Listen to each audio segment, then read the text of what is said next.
जय हिंद साथियों, स्वागत है आपका अपने YouTube चैनल अभ्यास गंगा में। आज का हमारा टॉपिक है हिंदी के प्रमुख कवि। यानी हम देखेंगे कि कौन सा कवि किस युग के अंतर्गत आता है या किस काल के अंतर्गत आता है। तो वीडियो स्टार्ट करने से पहले आप लोग चैनल को सब्सक्राइब कर लीजिएगा और बेल आइकन प्रेस कर लीजिएगा, जिससे हमारे आने वाले वीडियो के नोटिफिकेशन सबसे पहले आप तक पहुँचे।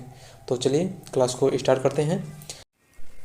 सबसे पहले देखेंगे आदिकाल में शामिल कवि। तो चलिए देख लेते हैं। सबसे पहले हैं देवसेन, फिर हैं कुतुबन, सरहप्पा, हेमचंद्र, उसके बाद है अमीर खुसरो। अक्सर एग्जाम में पूछ लिया जाता है कि अमीर खुसरो का संबंध किस काल से है या किस युग से है। वो क्या हो जाएगा, आदिकाल से है। अमीर खुसरो का संबंध किससे है, आदिकाल से है। उसके बाद है नरपतनाल, विद्यापति, गोरखनाथ, दलपत विजय, पुष्य पुंड, जगनिक और चंद्रप्रदायी। इन सभी का संबंध किससे है, आदिकाल से है। उसके बाद देखेंगे भक्ति काल में शामिल प्रमुख कवि कौन कौन से हैं। सबसे पहले आ जाएंगे मुल्ला दाऊद, फिर हैं रैदास, कबीर, धन्ना, पीपा, जायसी, कुंभनदास, गुरु नानक, वल्लभाचार्य, सूरदास, परमानंद दास, कृष्णदास, गोविंद स्वामी, छित स्वामी, मीराबाई, नरोत्तम दास, चतुर्भुज दास, तुलसीदास और उसके बाद हैं नंददास।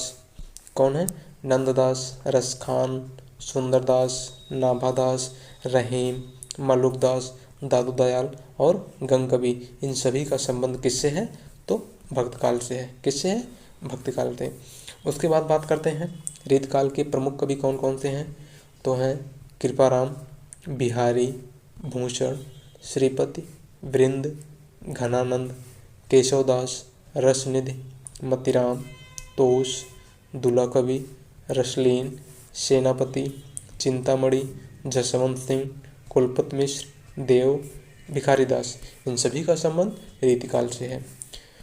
उसके बाद है गिरधर कविराय, बोधा, आलम, पद्माकर, ग्वाल, याकूब खां, ठाकुर, द्विजदेव और सेवादास।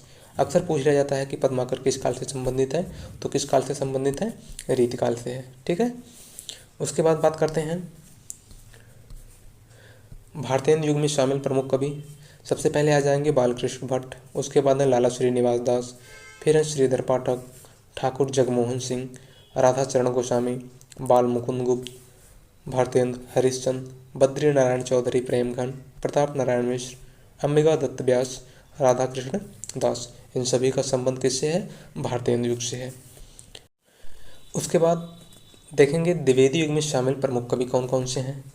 सबसे पहले हैं नाथुराम शर्मा शंकर, उसके बाद है महावीर प्रसाद द्विवेदी, जगन्नाथ दास रत्नाकर, रामचरित उपाध्याय, सत्यनारायण कविरत्न, गया प्रसाद शुक्ल स्नेही, श्रीधर पाठक, अयोध्या सिंह उपाध्याय हरिओद, राय देवी प्रसाद पूर्ण, कामता प्रसाद गुरु, गिरधर शर्मा नवरत्न, लोचन प्रसाद पांडे और मैथिली शरण गुप्त, राम नरेश त्रिपाठी और मुकुटधर पांडे। किससे संबंधित हैं, तो द्विवेदी युग से संबंधित हैं। उसके बाद हैं छायावाद में शामिल प्रमुख कवि। सबसे पहले हैं जयशंकर प्रसाद, उसके बाद हैं सूर्यकांत त्रिपाठी निराला, सुमित्रा नंदन पंत, राम कुमार वर्मा, महादेवी वर्मा, उदय शंकर भट्ट, उसके बाद है मोहनलाल महतो योगी। इन सभी का संबंध किससे है, छायावाद से है। अब छायावाद को दो भागों में बांटा गया है। एक है राष्ट्रीय सांस्कृतिक काव्यधारा। अब इनमें देख लेंगे कि कौन कौन से कवि आ जाएंगे। उसके बाद है प्रेम और मस्ती का काव्य, और इनमें कौन कौन से कवि आ जाएंगे। तो सबसे पहले देखेंगे कि राष्ट्रीय सांस्कृतिक काव्यधारा में शामिल कवि कौन कौन से हैं। तो सबसे पहले हैं माखनलाल चतुर्वेदी। कौन है, माखनलाल चतुर्वेदी। उसके बाद है सियाराम शरण गुप्त, बालकृष्ण शर्मा नवीन, सुभद्रा कुमारी चौहान, रामधारी सिंह दिनकर। उसके बाद है प्रेम और मस्ती का काव्य में शामिल प्रमुख कवि। तो यहाँ पे हो जाएंगे सबसे पहले भगवती चरण वर्मा, हरिवंश राय बच्चन, नरेंद्र शर्मा, रामेश्वर शुक्ल अंचल, जानकी वल्लभ शास्त्री। ठीक है। उसके बाद बात करते हैं प्रगतिवाद के प्रमुख कवि कौन कौन से हैं। एक हैं केदारनाथ अग्रवाल, दूसरे हैं नागार्जुन, तीसरे हैं शिवमंगल सिंह सुमन और चौथे हैं त्रिलोचन। इन चारों का संबंध किससे है, प्रगतिवाद से है।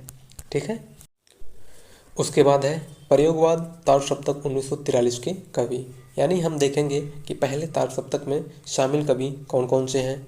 सबसे पहले हैं अज्ञेय, उसके बाद है रामविलास शर्मा, फिर है मुक्तिबोध, प्रभाकर माचवे, नेमीचंद्र जैन, गिरजा कुमार माथुर और भारत भूषण अग्रवाल। इन सभी का संबंध किससे है? तो पहले तार सप्तक से है। अब बात करते हैं दूसरे तार सप्तक की। तो दूसरे तार सप्तक में शामिल कवि कौन कौन से हैं? तो सबसे पहले शमशेर बहादुर सिंह, भवानी प्रसाद मिश्र, शकुंतला माथुर, हरिनारायण व्यास, नरेश मेहता, धर्मवीर भारती, रघुवीर सहाय। कई बार एग्जाम में पूछा गया है कि धर्मवीर भारती का संबंध किस युग से है या किस सप्तक से है? तो क्या हो जाएगा? दूसरे सप्तक से संबंधित है। उसके बाद बात करते हैं तीसरे सप्तक में शामिल प्रमुख कवि। सबसे पहले हैं प्रयाग नारायण त्रिपाठी, मदन वात्स्यायन, विजय देव नारायण शाही, कुंवर नारायण, सर्वेश्वर दयाल सक्सेना, केदारनाथ सिंह, कीर्ति चौधरी। इन सभी का संबंध तीसरे सप्तक से है। उसके बाद बात करते हैं चौथे सप्तक और लास्ट सप्तक की। तो यहाँ पे हो जाएंगे सबसे पहले अवधेश कुमार, राजकुमार कुंभज, स्वदेश भारती, नंद किशोर आचार्य, सुमन राज्य, श्री राम वर्मा और राजेंद्र किशोर। इन सभी का संबंध चौथे सप्तक से है। ठीक है, तो आज की हमारी क्लास यहीं समाप्त होती है। मिलते हैं अगले टॉपिक में। आज के लिए बस इतना ही। धन्यवाद।